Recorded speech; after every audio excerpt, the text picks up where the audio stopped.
Good evening. Myself is Shailesh Kokate. Today's date is 5th July 2020.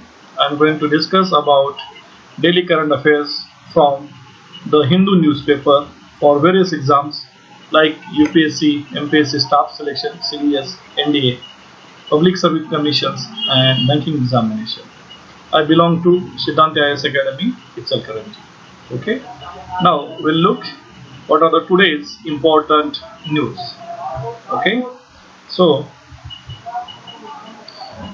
here is the very first news related to the Prime Minister of India launches Atmanirbhar Bharat app challenge. As we know that recently Government of India banned 59 Chinese apps. Government of India banned 59 Chinese apps. So the Prime Minister of India, Mr. Narendra Modi, launched or invited India's tech community to participate in Digital India Atmanirbhar Bharat Innovative Challenge. म्हणजे सध्या भारत सरकारनं काय केलेलं आहे, 59 Chinese ॲपवरती काय केलेले आहे, बंदी घातलेली आहे. आणि त्या पार्श्वभूमीवरती देशाचे जे प्राईम मिनिस्टर आहेत मिस्टर नरेंद्र मोदी यांनी काय केलेलं आहे, एक चॅलेंज देशातल्या तरुण वर्गांना दिलेलं आहे की त्याचं नाव आहे डिजिटल इंडिया आत्मनिर्भर भारत इनोव्हेटिव्ह चॅलेंज. याच्यामध्ये काय करायचं आहे, तर हे जे 59 चायनीज ॲप्लिकेशन आहेत याला पर्यायी असं काय करायचं, आपल्याला पर्यायी एखादं ॲप्लिकेशन तयार करायचे. हे चॅलेंज इथं दिलेलं आहे. ओके, चला दुसरी न्यूज बघू आपण. Second news is related to the Kerala. The second news is related to the Kerala. Kerala government launch a dream Kerala bank project. केरळनं काय केलेलं आहे, ड्रीम केरला प्रोजेक्ट असा लॉन्च केलेला आहे. आता काय आहे तो बघू. केरला स्टेट गव्हर्नमेंटच्या कॅबिनेटने काय केलेलं आहे, 1 जुलै 2020 रोजी एक प्रोजेक्ट किंवा एक प्रकल्प लॉन्च केलेला आहे. त्या प्रकल्पाचं नाव आहे ड्रीम केरला प्रोजेक्ट. आता ह्या प्रकल्पाअंतर्गत काय करणार आहे की the rehabilitation of non resident Indians who return to Kerala. म्हणजे रिहॅबिलिटेशन म्हणजे याचा अर्थ असा आहे की रिहॅबिलिटेशनचा की जे केरलाइट फॉरेन देशातून इंडियामध्ये का आलेले आहेत त्यांचं पुनर्वसन करायचं. रिहॅबिलिटेशन म्हणजे पुनर्वसन करायचं. ठीक आहे. तर त्यासाठी केरला गव्हर्नमेंटनं IAS ऑफिसरांच्या मार्गदर्शनाखाली एक टीम तयार केलेली. ती टीम काय करेल, जे नॉन रेसिडेंट इंडियन्स NRIs केरळमध्ये आलेले आहेत, ज्यांचे फॉरेन कंट्रीमधले जॉब्स सुट गेलेले आहेत कशामुळं, कोरोना व्हायरसमुळं, तर त्यांना काय करणार आहेत, हे IAS officers will provide guidance to this professional with international job market. म्हणजे आंतरराष्ट्रीय जॉब मार्केटचं गायडन्स काय केलं जाणार आहे, ह्या सर्व केरलाइट लोकांना दिलं जाणार आहे. तर त्यासाठी काय केलेलं आहे, एक वेगळं डिपार्टमेंट असं त्यांनी केलेलं आहे. त्या डिपार्टमेंटचं नाव आहे department of non resident Keralite affairs. त्याला आपण म्हणतो नोरका. असं एक डिपार्टमेंट तयार केलेलं आहे. आणि हा प्रोजेक्ट 100 दिवस चालणार आहे. हा प्रोजेक्ट किती दिवस चालणार आहे, 100 दिवस चालणार आहे. आणि हा प्रोजेक्ट साधारण 15 नोव्हेंबर 2020 पर्यंत कंप्लीट होईल अशी केरला गव्हर्नमेंटची अपेक्षा आहे. ओके. नाव तिसरी महत्वाची बातमी आहे की 60% patients had at least one comorbidity survey. म्हणजे कोमॉर्बिडिटी याचा अर्थ असा आहे, कोरोना व्हायरस बरोबर मॉर्बिडिटी म्हणजे याचा अर्थ दुसरा कुठलाही रोग असणे. कोरोना व्हायरसमुळे जी एक्सपायर होणारी लोक आहेत त्यांच्यामध्ये त्यातील 60% लोकांच्या मध्ये अजून दुसरा कोणता तरी काय आहे, आजार आहे. म्हणजे कुठल्या अजून एका व्यक्तीला TBचा त्रास होऊ शकतो, किंवा may be any of the disease, हार्टचा प्रॉब्लेम असू शकतो, मे बी ब्रेनचा प्रॉब्लेम असू शकतो, मे बी किडनीचा प्रॉब्लेम असू शकतो. तर त्याला आपण म्हणतो कोमॉर्बिडिटी. ओके. आता हा जो सर्वे आलेला आहे, हा सर्वे कुणी पब्लिश केलेला आहे बघा, integrated disease surveillance programme. Integrated disease surveillance programme ही सेंट्रल मिनिस्ट्री, हेल्थ मिनिस्ट्रीची एक आहे संस्था आहे. त्या संस्थेने एक सर्वे तयार केलेला आहे आणि हा सर्वे संपूर्ण देशामध्ये कंडक्ट केलेला आहे. त्यातून 2 गोष्टी समजलेल्या आहेत. पहिली गोष्ट आहे 60% जे कोरोना पेशंट्स आहेत ह्या लोकांना ऍटलिस्ट एक ऍडिशनल कोणता ना कोणता तरी आजार आहे. आणि दुसरा जो यातून निष्कर्ष निघालेला आहे की देशामध्ये जे काही 78% कोरोना पेशंट्स आहेत त्यांचं वय आहे 50 पेक्षा कमी. असे 2 निष्कर्ष निघलेले आहेत. आता बघा, हे जे 2 निष्कर्ष निघालेले आहेत त्यातला पहिला जो निष्कर्ष आहे कोमॉर्बिडिटी, ह्याच्यामध्ये की हायपरटेन्शनमुळं जे कोरोना व्हायरसचे मृत्यूचं प्रमाण आहे, हायपरटेन्शन अधिक कोविड ह्याचं मृत्यूचं प्रमाण आहे 8%. आणि दुसरा जो डिसीज आहे डायबिटीस प्लस कोरोना व्हायरस, अशा लोकांचं मृत्यू होण्याचं प्रमाण किती आहे? 9% आहे. Okay. So this is third national news. Now, we'll see what is meant by integrated disease surveillance program. Okay. Now, integrated disease surveillance program, we call IDSP, launched by Honorable Union Minister of Health and Family Welfare in November 2004. Okay. Okay. हा project किंवा हा प्रकल्प 2004 मध्ये काय केलेला आहे? राबवलेला आहे. केंद्रीय आरोग्य मंत्र्यांनी हा काय केलेला आहे? लॉन्च केलेला आहे. आणि ह्या प्रोजेक्टचा कालखंड होता की 2004 ते 2010 पर्यंत हा कालखंड होता. नंतर तो प्रकल्प 2012 पर्यंत वाढवलेला आहे. त्यानंतर हा प्रोजेक्ट पुढे 12व्या पंचवार्षिक योजनेपर्यंत चालू राहिला. 12वी पंचवार्षिक योजना कधी होती? 2012 ते 2017. म्हणजे IDSP हा प्रोजेक्ट 2004 ला चालू झाला आणि 2017 पर्यंत हा चालू राहिला. ह्या प्रोजेक्टसाठी केंद्र सरकारनं ₹640 इतकं बजेट नॅशनल हेल्थ मिशनच्या मार्फत दिलेलं आहे. ओके. आता IDSP या प्रोजेक्टच्या मार्फत काय आहे, जे ऑब्जेक्टिव्ह काय आहेत ह्या प्रोजेक्टचे किंवा ह्या प्रकल्पाचे, तर टू स्ट्रेंथन और maintain decentralised laboratory based IT enabled disease surveillance system for epidemic prone diseases. म्हणजे सर्वात मोठं ऑब्जेक्टिव्ह इथं आहे. जे काय आहे ऑब्जेक्टिव्ह इथं सर्वात मोठं, तर इथं ऑब्जेक्टिव्ह असं आहे की सर्व्हिलन्स सिस्टीम करायची. सर्व्हिलन्स सिस्टीम तयार करायची. ही सर्व्हिलन्स सिस्टीम आहे ना, ही सर्व्हिलन्स सिस्टीम. सर्व्हिलन्स म्हणजे देखरेख करायची. देखरेख कशामार्फत करायची आहे? By using IT enabled services, म्हणजे by using information technology and computer. काय करायचं आहे? जे साथीचे रोग आहेत, इपिडेमिक म्हणजे साथीचे रोग, इपिडेमिक, ह्या साथीच्या रोगावरती कम्प्युटर टेक्नॉलॉजी, इन्फॉर्मेशन टेक्नॉलॉजीचा वापर करून काय करायचं आहे? याच्यावरती लक्ष ठेवायचं. That is surveillance system. आणि त्यासाठी काय करायचे? देशामध्ये आपल्याला अशा पद्धतीच्या लॅबोरेटरीज तयार करायच्या. ओके. तर हा मुख्य ऑब्जेक्टिव्ह आहे ह्या प्रोजेक्टचा. आता त्यासाठी केंद्र सरकारनं काय केलेलं आहे? 3 पद्धतीचे काय केलेले आहेत?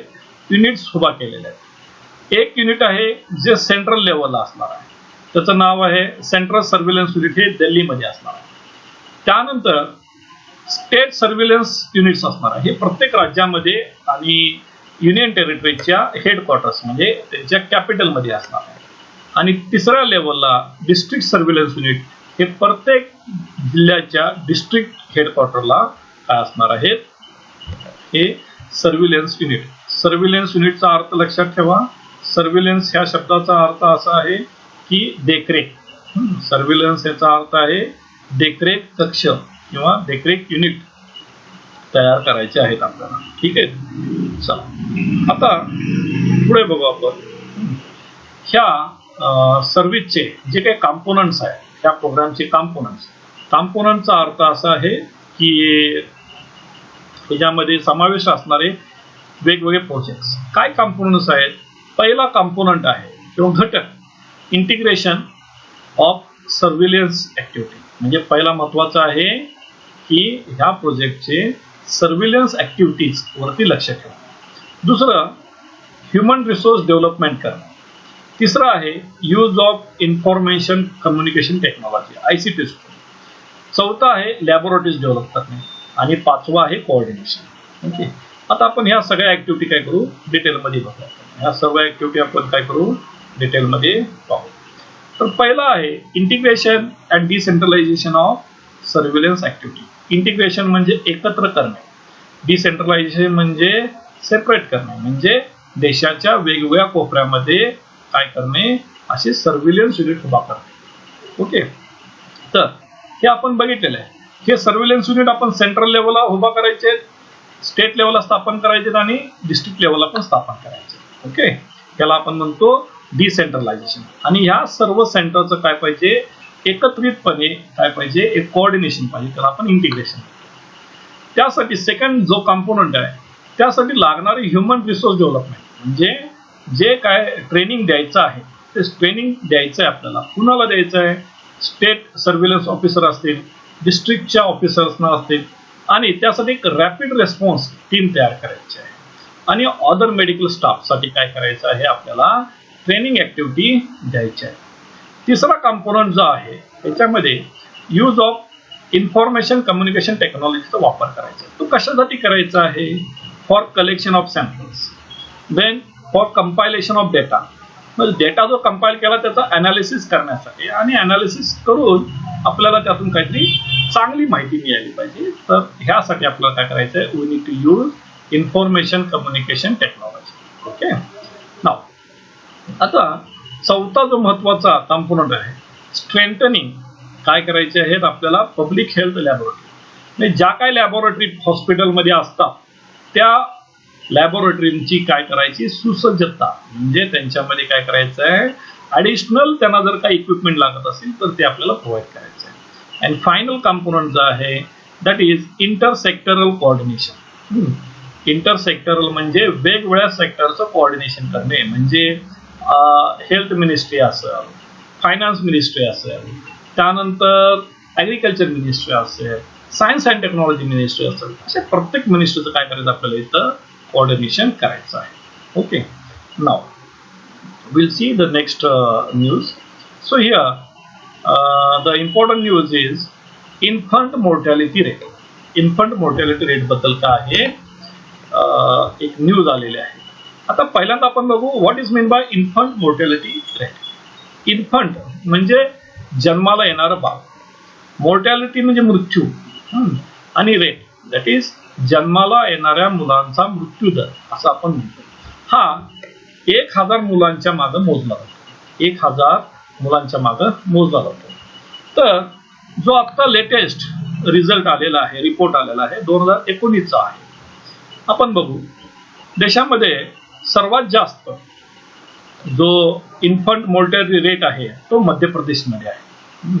म्हणजे मध्य प्रदेशमध्ये 2019ला 48 मुलं जन्माला येताना प्रत्येक 1000 मुलांच्या मागे दगावतात. त्यामुळे यांचा दर किती आहे मध्य प्रदेशचा 48 आहे. त्यानंतर दुसरा नंबर लागतो उत्तर प्रदेशचा. उत्तर प्रदेशचा बघा त्या ठिकाणी जो रेट आहे IMR इन्फंट मोर्टॅलिटी रेट हा 43 आहे. त्यानंतर तिसरा नंबर लागतो आसामचा, तिथं आहे रेट 41 आणि चौथा नंबर येतो तो ओडिसाचा येतो, त्यांचा रेट आहे IMR 40. तर आपण बघू हा जो नवीन सर्वे आलाय त्याच्यामध्ये IMR मध्य प्रदेश, UP, आसाम आणि ओडिसा या तिन्ही राज्यांचा जो चारही राज्यांचा जो काय आहे IMR आहे हा सर्वात खराब आहे देशामध्ये. हा सर्वात खराब आहे. खराब म्हणजे का? कारण आपण हा रेट ज्याला कम्पेअर करतो इंडियाशी तर इंडियाचा रेट किती आहे 34. वेन वी कम्पेअर 48 विथ 34 तर आपल्याला जाणवेल की इंडियाचा रेट आहे 34, मध्य प्रदेशचा 48. So as compared to India, the score is very less. We can say worst performance. त्याला आपण म्हणतो worst performance. आता याच ठिकाणी केरळाचा जो रेट आहे तो किती आहे 7. म्हणजे केरळामध्ये 1000 मुलांच्या मागे 7 मुलांचा काय होता, मृत्यू होता. तो आधीच्या वर्षी 2018ला रेट किती होता, 4. आता आपण ह्या ठिकाणी बघितलं हे 4ही राज्यामध्ये काय झालेलं आहे किंवा 5ही राज्यामध्ये काय झालेलं आहे, IMR वाढलेला आहे. आणि जर आपण संपूर्ण देशाचा विचार केला तर संपूर्ण देशामध्ये 2018ला रेट होता 37, तो कमी झालेला आहे 2019 मध्ये 34 झालेला आहे. 2019 मध्ये तो किती झालेला आहे, 34. म्हणजे संपूर्ण देशामध्ये हा रेट वाढलेला आहे. त्याच ठिकाणी ऍव्हरेज जर देशाचं बघितलं तर रेट IMR कमी झालेला आहे. Okay, now will look next slide. Now here what are the reasons, काय आहेत बघा. Reasons of increasing IMR, reasons of increasing IMR, काय काय रिझन्स आहेत बघा. द पहिलं रिझन आहे इन्क्रीजिंग प्रीमॅच्युअर डिलिव्हरीज. काय होतात, प्रीमॅच्युअर डिलिव्हरीचं वाढलेलं प्रमाण. देन सेकंड रिझन आहे इन्फेक्शन्स, डिलिव्हरीच्या वेळेला होणारं इन्फेक्शन स्त्रियांना आणि मुलांना. त्यानंतर बर्थ ॲस्फिक्सेशन, ह्याचा अर्थ आहे जन्माला येताना काय मुलांच्या मध्ये व्यंग असणे. आणि चौथा आहे डिले इन सिक्युरिंग ट्रीटमेंट, म्हणजे पेशंटला, महिलांना आणि मुलांना जी आपण ट्रीटमेंट देतो ती ट्रीटमेंट त्यांना मिळण्यामध्ये लागणारा विलंब, डिले. ह्या कारणानं काय होतात की these are the some of the major reasons for increasing IMR. Now way forward म्हणजे आपल्याला what efforts we need to take, means what precaution or what solutions we need to take for improving IMR, किंवा आपण याला म्हणतो way forward for improving IMR. तर याच्यामध्ये बघा की काय केलं पाहिजे. we need to take focus on antenatal and postnatal care. आता अँटीनॅटल केअर म्हणजे काय बघा. अँटीनॅटल केअर म्हणजे we need to take care during the pregnancy, ज्या महिला गर्भावस्थेमध्ये असतात त्यांची काळजी घेणं.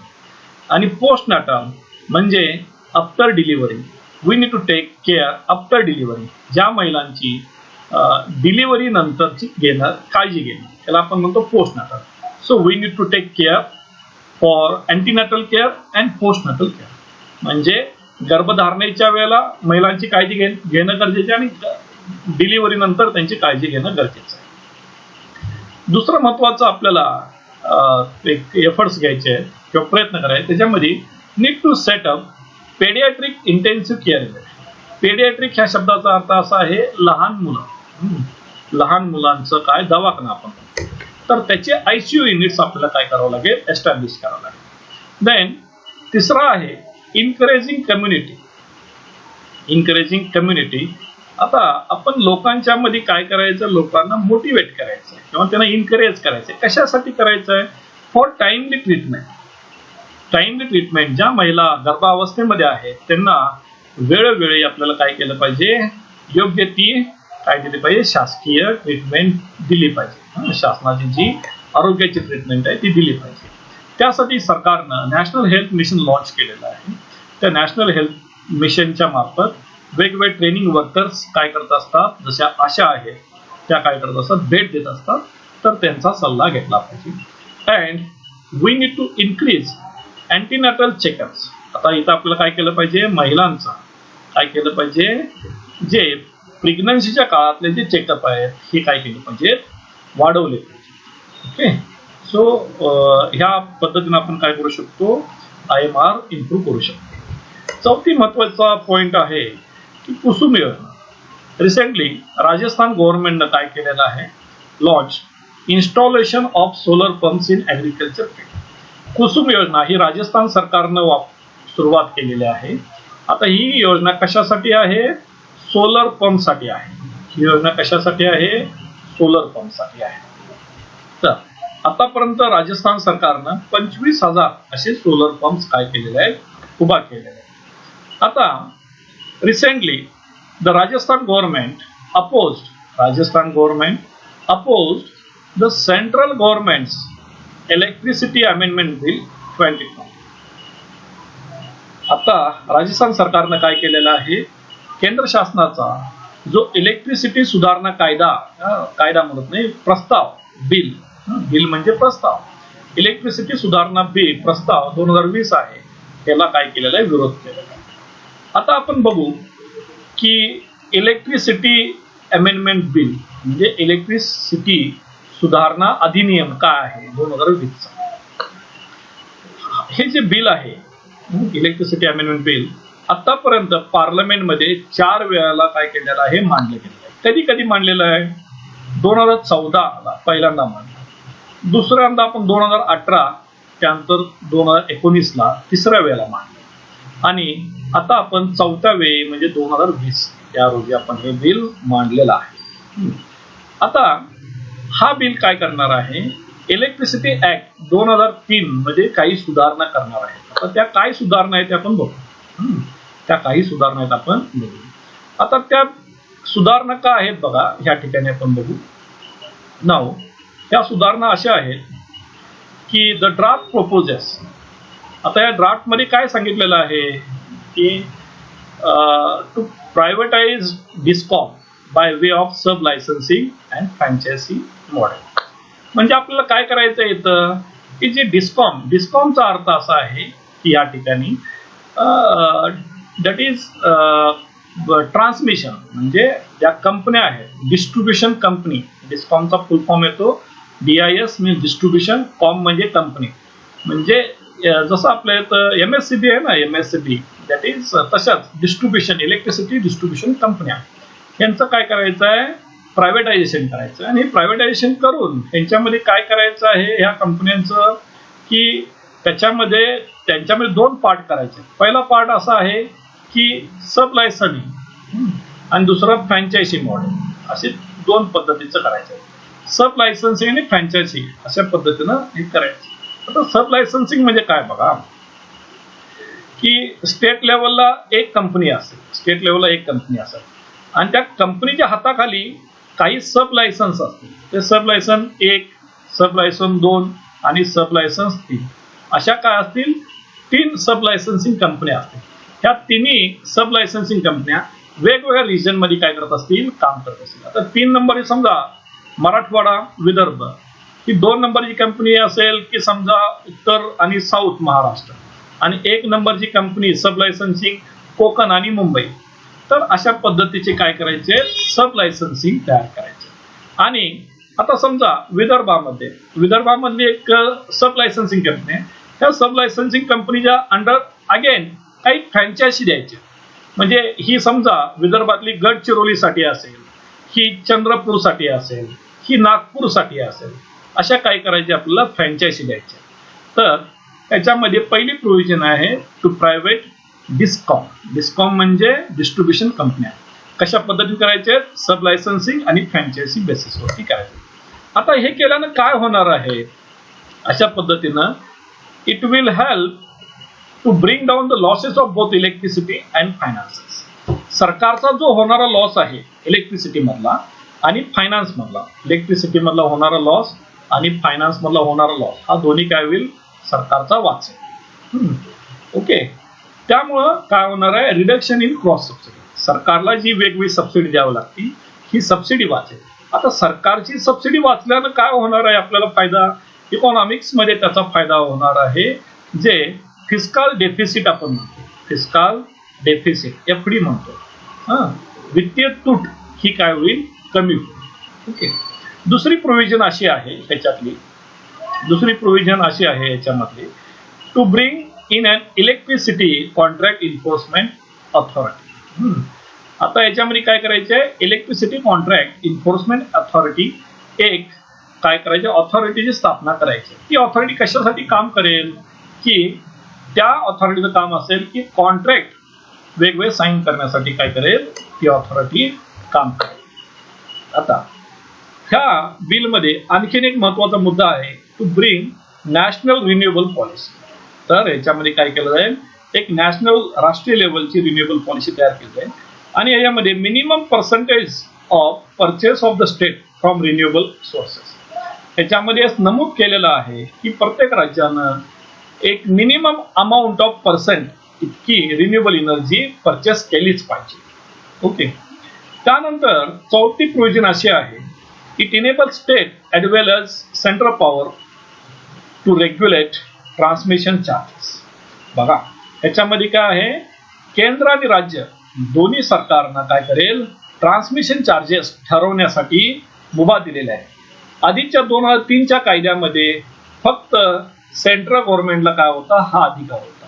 परंतु 2020च्या कायद्यामध्ये काय झालेलं आहे, 2020च्या कायद्यामध्ये हा राज्य सरकार आणि काय केंद्र सरकार या दोघांनाही काय झालेला आहे, तो फायदा मिळालेला आहे. म्हणजे राज्य पण करू शकतं आणि सेंट्रल गव्हर्नमेंट पण करू शकतं. परंतु आधी काय होतं, फक्त सेंट्रल गव्हर्नमेंटलाच ते अधिकार होते. ओके. आता बघा की ॲडिशनली आता एक national load dispatch centre establish केलं जातं. नॅशनल लोड डिस्पॅच सेंटरची स्थापना करून शेड्युलिंग केलं जाईल आणि dispatch of power across the country याचं काय केलं जाईल, मॅनेजमेंट केलं जाईल थ्रू कॉन्ट्रॅक्ट्स. म्हणजे नॅशनल लोड डिस्पॅच सेंटर हे काय करेल, वेगवेगळे कॉन्ट्रॅक्ट्स घेऊन काय करेल, हे इलेक्ट्रिसिटीचं प्रॉपर डिस्पॅच केलं जाईल. ओके, इलेक्ट्रिसिटीचं प्रॉपर डिस्पॅच केलं जाईल. आता आणखीन बघा याच्यामध्ये काय आहे, आणखीन प्रोव्हिजन आहे. It also provide the cross border trade shall be import export of electricity from India and any country. म्हणजे ह्या प्रस्तावामध्ये सांगितलेलं आहे की India can import India can import और export electricity from any other country. India काय करेल, import किंवा export. सध्या आपण तिबेट, नेपाळ कडून काय करतो, इलेक्ट्रिसिटी एक्सपोर्ट करतो. Now this bill will also help that the Electricity Act would be applicable to the entire country, including Union Territories of JNK and Ladakh. म्हणजे हा जो बिल असेल, ह्या बिल मधून जो नवीन काय कायदा इलेक्ट्रिसिटी ऍक्ट तयार होईल, हा देशामधील सर्व ठिकाणी सारखा असेल, including Jammu and Kashmir and Ladakh as a union territory. आता ह्यासाठी काय बघा, ह्या बिलमध्ये एक काय केलेलं आहे, composition of powers of electricity contract enforcement authority. Electricity contract enforcement ऑथॉरिटीची स्थापना केलेली आहे. आणि त्या ऑथॉरिटीमध्ये कोण असणार आहे बघा, that authority will be headed by retired जज ऑफ हायकोर्ट. महत्वाचा मुद्दा आहे, त्याच्यामध्ये ज्या ऑथॉरिटीचे प्रमुख असणार आहेत हे रिटायर्ड जज ऑफ हायकोर्ट. हायकोर्टचे काय असणार आहे, रिटायर्ड जज आहे. इथं असं कुठेही मेन्शन केलेलं नाही चीफ जस्टिस ऑफ हायकोर्ट किंवा chief justice of supreme court किंवा जस्टिस ऑफ सुप्रीम कोर्ट. ह्या ठिकाणी काय सांगितलेलं आहे, ओनली चालेल की रिटायर्ड जज ऑफ हायकोर्ट हे चालू शकते. ह्यांना ज्या पॉवर्स असणार आहेत, पॉवर्स ऑफ सिव्हिल कोर्ट, ह्या ऑथॉरिटीला कुठल्या पॉवर्स असणार आहेत, सिव्हिल कोर्ट. दोन पद्धतीचे कोर्ट्स असतात, एक सिव्हिल कोर्ट आणि क्रिमिनल कोर्ट. तर यांना सिव्हिल कोर्टच्या पॉवर्स असतात. नाव यांचं काम काय असणार आहे ऑथॉरिटीचं, this authority will enforce performance of contracts to related to purchase, sale और ट्रान्समिशन ऑफ पॉवर. म्हणजे ही ऑथॉरिटी काय करेल, वेगवेगळे कॉन्ट्रॅक्ट्स साईन केलेले असतील, त्या साईन केलेल्या कॉन्ट्रॅक्ट्स वरती काय करतील, हे बारकाईनं लक्ष ठेवून ते व्यवस्थित काम करावेत, अशा पद्धतीचं त्यांचं काम आहे. Okay, now we'll go ahead. Now here is, we'll see the next news is related to the sports. Next news is related to the sports. Now here the salary cap for Indian coaches to go. म्हणजे Ministry of Sports has decided to remove rupees 2 lakh per month as a limit for Indian coaches. म्हणजे असं सांगितलेलं आहे की ministry of स्पोर्ट्सनं सांगितलेलं आहे की आधी प्रत्येक कोचला, भारतीय कोचला महिन्याला 2 लाख रुपये पगार मिळत होता. त्या ठिकाणी स्पोर्ट्स मिनिस्टरने सांगितलेलं आहे की देशातील किंवा जगातील चांगले प्रोफेशनल कोच आपल्या देशामध्ये जर अट्रॅक्ट करायचे असेल तर हा महिन्याच्या 2 लाख सॅलरीचा क्लॉज काय केला पाहिजे, आपल्याला रिमूव्ह केला पाहिजे. आणि त्या ठिकाणी आपण काय केलं पाहिजे, नवीन कोचेसना त्यांच्या कॅपॅसिटीनुसार काय केलं पाहिजे, नवीन सॅलरी आपण दिली पाहिजे.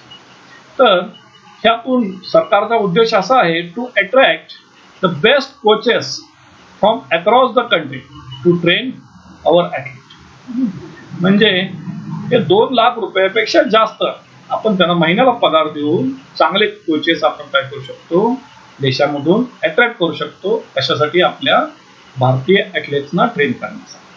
Okay, now here the next news is related to the business. The next news is related to the business. Now here CIL and NLC joint venture will spend rupees 12,000 crore on solar. CIL म्हणजे Coal India Limited and NLC म्हणजे Neyveli Lignite Corporation. Neyveli Lignite Corporation. आता नेव्हली कुठे आहे बघू. नेव्हली हे आपल्या देशामध्ये तमिळनाडू मध्ये आहे. हा तमिळनाडूचा भाग आहे. ह्या ठिकाणी ही काय आहे, नेव्हली लिग्नाइट कॉर्पोरेशन आहे. तर त्याचे एक युनिट इथे एक आहे आणि दुसरं युनिट काय आहे, तमिळनाडू मध्येच आहे. तर नेव्हली कुठं आहे, तमिळनाडू मध्ये आहे. ओके. तर ह्या नेव्हलीचा आणि कोल इंडियाचं काय झालेलं आहे, एक ॲग्रीमेंट झालेला आहे, MOU झालेला आहे. And this 2 companies are going to establish 3000 megawatt solar power by joint venture by investing rupees 12,000 crore. म्हणजे ह्या 2 कंपन्या कोल इंडिया आणि नेव्हली लिग्नाइट कॉर्पोरेशन ह्या दोन्ही कंपन्या 12,000 करोड रुपये इन्व्हेस्ट करणार आहेत. कशासाठी, 3000 मेगावॅट सोलर पॉवर प्लांटसाठी. आता बघू आपण नेव्हली ही काय नवरत्न कंपनी आहे. ही काय आहे, नवरत्न कंपनी आहे. आता लिग्नाइट हे देशामध्ये कुठं सापडतं, लिग्नाइट देशामध्ये हे तमिळनाडू आणि दुसरं राजस्थान या ठिकाणी सापडतं. तर तमिळनाडूमध्ये नेव्हली या ठिकाणी लिग्नाइटची ओपन कास्ट माइन आहे. ओपन कास्ट माइन आहे. आणि दुसरी माइन देशामध्ये जी आहे बरसिंगसार ही बिकानेर डिस्ट्रिक्टमध्ये आहे. ओके. म्हणजे नेव्हली लिग्नाइट देशामध्ये तमिळनाडू आणि राजस्थान या 2 ठिकाणी सापडतात. आता ही नेव्हली लिग्नाइट कॉर्पोरेशन ही कंपनी 1956 ला स्थापन झालेली आहे. 1956 ला स्थापन झालेली आहे. आणि दोन्ही कंपन्या कोल इंडिया आणि लिग्नाइट या दोन्ही कंपन्या ह्या सरकारी मालकीच्या कंपन्या आहेत. Okay. Government of India plans to impose 20% basic custom duty on imported solar panel to boost the domestic country, to boost domestic industry. Bharat सरकारनं की असा निर्णय घेतलेला आहे की देशातील जे काही उद्योगधंदे आहेत सोलरमध्ये त्या उद्योगधंद्यांना बेनिफिट ठरावं म्हणून बाहेरल्या देशातून जे आपण सोलर मटेरियल इम्पोर्ट करतो त्याच्यावरती ॲडिशनल 20% काय केलेलं आहे, कस्टम ड्युटी लावलेली आहे. जेणेकरून म्हणजे इम्पोज 20% कस्टम ड्युटी कशावरती, सोलर पॅनलवरती आपण आकारतो. त्याचा फायदा कशासाठी व्हावा, आपल्या देशातल्या घरगुती इंडस्ट्रीना व्हावा. ठीक आहे. आता दुसरी एक बिझनेसची न्यूज अशी आहे बघा, ज्याच्यामध्ये आपण बघू जिओमेट. जिओमेट हे रिलायन्स इंडस्ट्रीनं काय केलेलं आहे, एक व्हिडिओ कॉन्फरन्सिंगचं ॲप इम्प्लिमेंट केलेलं आहे आणि हे झूमला कॉम्पिटिशन करेल. झूम आणि जिओमेटमध्ये फरक असा आहे, झूम हे ठराविक काळासाठी असते, but JioMeet will be available for 24 hours. It is available for 24 hours.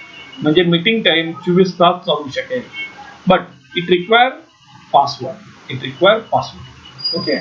Now third business news आहे, Maharashtra government made an MOU with UK India business council. Maharashtra सरकारनं काय केलेलं आहे, UK इंडिया बिझनेस काउन्सिलची काय केलेलं आहे, MOU करार केला, मेमोरेंडम ऑफ अंडरस्टँडिंग केलं. महाराष्ट्रामधून MIDC that is Maharashtra industrial development corporation आणि UK इंडिया बिझनेस काउन्सिल यांच्यामध्ये काय झालेलं आहे, एक व्हर्च्युअल राऊंड टेबल डिस्कशन झालेलं आहे. म्हणजे एक व्हर्च्युअल मीटिंग झालेली आहे. त्या मीटिंगमध्ये एक करार झालेला आहे. आता महाराष्ट्र सरकारनं 2 मॉडेल लॉन्च केलेलं आहे. एक महापरवाना नावाचं एक मॉडेल लॉन्च केलेलं आहे. त्याच्यामध्ये की 48 तासामध्ये कुठल्याही इंडस्ट्री उद्योगाला परवाना मिळेल. आणि दुसरं सरकारनं एक मॉडेल पोर्टल चालू केलेलं आहे, त्याचं नाव आहे महाप जॉब. याच्यामध्ये सरकारी नोकऱ्यांची जाहिरात इथं बघायला मिळेल. Okay. Now the fourth important business news is related to the bank sanction 36.7% government MSME package lags in disbursement. बघा, सध्या गव्हर्नमेंटनं काय केलेलं आहे, गव्हर्नमेंट ऑफ इंडियानं एक स्कीम लॉन्च केलेली आहे. त्या स्कीमचं नाव आहे emergency credit line guarantee scheme, ECLGS. Government of इंडियानं काय केलेले आहे, एक स्कीम लॉन्च केलेली आहे. त्या स्कीमचं नाव आहे emergency credit line guarantee scheme. अशी स्कीम लॉन्च केलेली आहे. ही कशासाठी लॉन्च केलेली आहे स्कीम?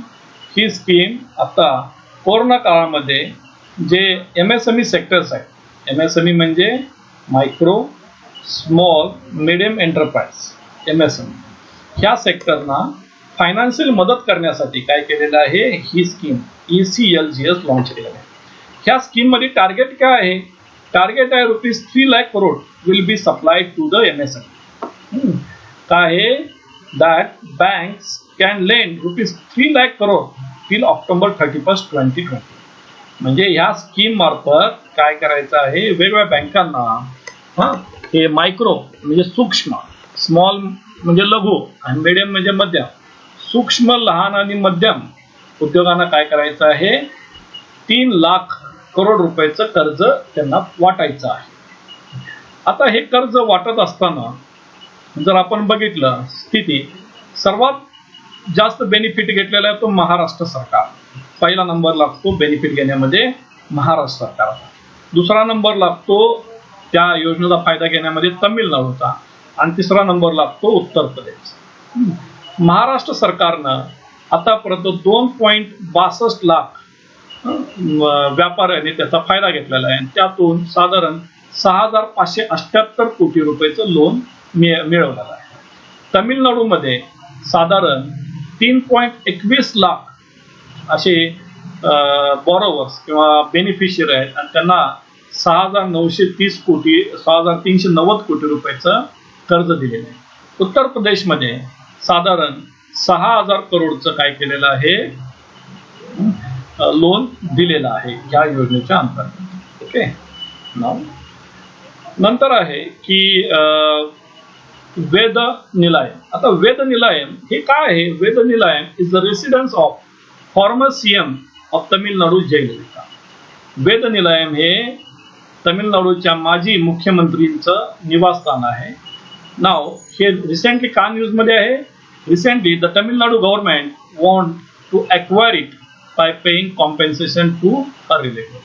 सध्या तमिळनाडू गव्हर्नमेंट त्यांचं घर ताब्यात घेणार आहे, त्यासाठी त्यांचं जे काय कॉम्पेन्सेशन आहे, भरपाई, ती त्यांच्या नातलगांना दिली जाईल. Okay. Recently the 6th business news is Himachal Pradesh relaxes ban on entry of tourist. आता हिमाचल प्रदेशनं काय केलेलं आहे, टुरिस्टना अलाउड केलेलं आहे त्यांच्या राज्यामध्ये. The 7th important news is India China will participate in BRICS meet. That is BRICS म्हणजे ब्राझील, रशिया, इंडिया, चायना आणि साऊथ आफ्रिका. ह्याची एक ब्रिक्स समिट व्हर्च्युअल मीटिंग होणार आहे आणि ती मीटिंग रशिया काय करणार आहे, होस्ट करणार आहे, म्हणजे प्रायोजन करणार आहे. Okay. Now India and China दोघेही काय करणार आहेत, त्या मीटिंग मध्ये भाग घेणार आहेत. ब्रिक्स मीटिंग कुठं होणार आहे? ब्रिक्स मीटिंग ही होणार आहे रशियामध्ये. BRICS meeting will be held in, आता जी होणारी 2020 ची कुठे होणार आहे? रशियामध्ये होणार आहे. Okay. Now here the next important news is the IHS market India service, IHS India market India services business activity index. हा इंडेक्स काय केलेला आहे बाय IHS मार्केट ह्या कंपनीनं जगातील 40 इकॉनॉमीचा तयार केलेला आहे. आता हा इंडेक्स कोरोना व्हायरसच्या धर्तीवरती तयार केलेला आहे. आता यामध्ये आपला इंडियाचा परफॉर्मन्स बघितला तर इंडियाचा इंडेक्स जून 2020 मध्ये 33.7 होता. तो मे मध्ये काय होता, मे 2020 ला 12.6 होता, तो काय झालेला आहे 33.7 वरती आलेला आहे.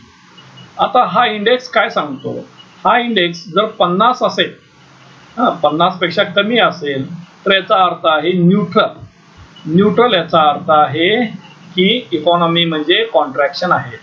म्हणजे हा जर इंडेक्स 50 पेक्षा कमी असेल तर याचा अर्थ आहे इकॉनॉमिक, देशाची आर्थिक स्थिती काय झालेली आहे, कॉन्ट्रॅक्ट झालेली आहे, म्हणजे संकुचित झालेलं आहे. संकुचित म्हणजे कमी झालेलं आहे, जीडीपी कमी झालेला आहे, असं काय सांगतो हा इंडेक्स सांगतो.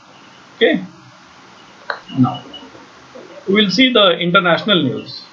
आता इंटरनॅशनल न्यूज मध्ये आपल्याला बघायचं आहे from teacher to Taoiseach. From teacher to Taoiseach. आता टाउसिच ह्या शब्दाचा अर्थ आहे, टाउसिच ह्या शब्दाचा अर्थ आहे प्राईम मिनिस्टर. आयर्लंड मध्ये प्राईम मिनिस्टरना टाउसिच असं म्हणतात. आता आयर्लंड कुठं आहे बघा, हे इथं युके आहे, इथं जर्मनी आहे, इथं फ्रान्स आहे, आणि युकेच्या नॉर्थ, हा नॉर्थ आला, वेस्ट, नॉर्थ वेस्ट कॉर्नर मध्ये काय आहे, आयर्लंड आहे. नॉर्थ वेस्ट कॉर्नर मध्ये काय आहे, आयर्लंड आहे, इथं आयर्लंड. तर रिसेंटली मायकल मार्टिन हे आयर्लंडचे नवीन प्राईम मिनिस्टर झाले. मायकल मार्टिन हे आयर्लंडचे नवीन प्राईम मिनिस्टर झालेले आहे. आयर्लंडमध्ये प्राईम मिनिस्टरला टाउसिच असं म्हणतात. आयर्लंडमध्ये प्राईम मिनिस्टर टाउसिच म्हणतात. त्यांचं वय 59 वर्ष आहे. ते आधी टीचर म्हणून काम केलेले आहेत आणि ते 2004 ला हेल्थ मिनिस्टर म्हणून सुद्धा काम करत होते. तर मायकल मार्टिन यांनी एक कोलिशन गव्हर्नमेंट फॉर्म केलेलं आहे. त्या दोन पार्टी आहेत, एका पार्टीचं नाव FF आणि दुसऱ्या पार्टीचं नाव FG. FF म्हणजे फिएना फेल्स या पार्टीचं नाव आहे, दुसरं आहे फाईन गेल. आता FF पार्टीनं 38 सीट जिंकलेलं आहे आणि FG न 35 सीट जिंकलेलं आहे, आणि त्याचं जे इलेक्शन झालेलं आहे फेब्रुवारी 2020 मध्ये झालं. Okay, now here the second news, international news, is related from the Sri Lanka. The second news is related from the Sri Lanka. आता श्रीलंकेमध्ये इथं पोर्ट ऑफ कोलंबो आहे, इथून ही न्यूज आहे. बघू आता पोर्ट ऑफ कोलंबो काय आहे. द कोलंबो पोर्ट हे जे आहे, हे कोलंबो पोर्ट बद्दल काय केलेलं आहे बघा. One agreement made between Sri Lanka, India and Japan. कशासाठी झालेलं आहे, टू डेव्हलप दिस पोर्ट. हे पोर्ट डेव्हलप करण्यासाठी काय केलेलं आहे, भारत, जपान आणि श्रीलंका यांच्यामध्ये तो ॲग्रीमेंट झालेला आहे. हे कधी झालेलं आहे, इन मे 2019. त्यावेळेला की श्रीलंकेचे जे प्रेसिडेंट होते त्यांचं नाव आहे मैत्रीपाला सिरिसेना. यांच्या हे ज्यावेळेला तिथं काय होते प्रेसिडेंट होते त्यावेळेला की श्रीलंका, जपान आणि इंडिया या तिघांच्या मध्ये काय झालेलं आहे, हे ॲग्रीमेंट झालेलं आहे. त्याच्यामध्ये आपण काय डेव्हलप करायचं आहे, ईस्ट कंटेनर टर्मिनल आपल्याला डेव्हलप करायचं आहे. ईस्ट कंटेनर टर्मिनल तिथं डेव्हलप करायचा आहे. तर रिसेंटली काय झालेलं आहे बघा, की श्रीलंकेमध्ये की श्रीलंकेचे जे सध्याचे प्रेसिडेंट आहेत गोटाबाय राजपक्षे यांनी एक कमिटी 5 मेंबरची अपॉइंट केलेली आहे. कशासाठी, to examine and the report about the development of जेआ container terminal and east container terminal. म्हणजे या ठिकाणी जी झालेली प्रगती आहे, या ठिकाणी झालेली जी प्रगती आहे, ह्या डेव्हलपमेंट, ह्या पोर्ट ऑफ कोलंबो तयार करण्यामध्ये झालेली किती प्रगती आहे, ही प्रगती शोधण्यासाठी काय केलेलं आहे, सध्याचे श्रीलंकेचे जे प्रेसिडेंट आहेत, श्रीलंकेचे प्रेसिडेंट गोटाबाया राजपक्षे यांनी काय केलेलं आहे, ही कमिटीची स्थापना केलेली आहे. Okay, now the second international news is from हाँगकाँग. आता हाँगकाँग मध्ये न्यूज अशी आहे बघा, बुक्स डिसअपिअर फ्रॉम हाँगकाँग लायब्ररी. हाँगकाँगच्या लायब्ररीमधून काय होत आहेत, बुक्स काय होत आहेत, गायब होत. म्हणजे जे हाँगकाँगचे ऑथर्स आहेत ज्यांनी डेमोक्रेसीवरती लिहिलेले बुक्स आहेत ते तिथून काय होत आहेत, गायब होतात, अशी न्यूज आलेली आहे. The fourth international news is related from the COVID and China and WHO. The news as virus alert given by our office, not China. WHOचं असं म्हणणं आहे कोविड व्हायरसचा जो अलर्ट आहे हा WHO दिलेला आहे, चायनानं दिलेला नाही. Okay, so here we completed the today's session. Thank you.